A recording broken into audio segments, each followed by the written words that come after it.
Are you an Indian medical student or doctor aiming to settle in the United States? Wondering about your visa options, permanent residency, or even US citizenship? In this video, I'll break down the latest rules, legal pathways, and challenges for Indian medical graduates in 2025. Let's dive in. Most Indian medical students in the US start on an F1 student visa. After graduation, they can apply for optional practical training, or OPT. But here's the catch. OPT is only valid for 12 months, and STEM extensions are generally not available for MD graduates. This means you'll need to transition to a work visa quickly. The H-1B visa is the next step for many medical graduates. But here's the reality.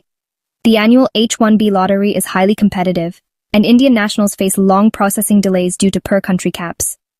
The 2025 H-1B modernization rule aims to improve transparency, but backlog issues remain.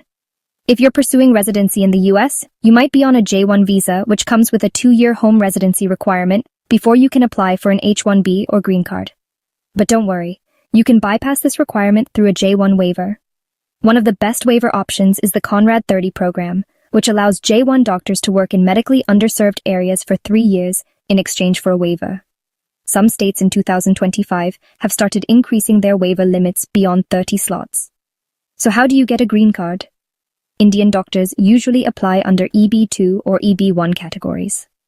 Here's what you need to know. If you're a doctor working in underserved areas, the National Interest Waiver, NIW, could help you skip the labor certification process. But as of March 2025, the EB2 backlog for Indian applicants is over 12 years, making this a long wait. Once you secure a green card, your final step is US citizenship.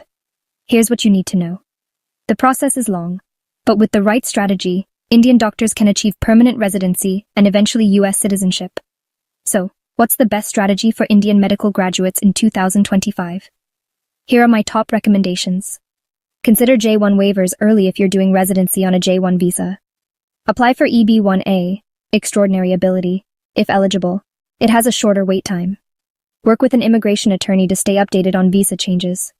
I know the process is complex, but if you plan strategically, you can navigate the US immigration system successfully. If you found this video helpful, hit the like and subscribe button. The detailed article is shared in the description box of this video.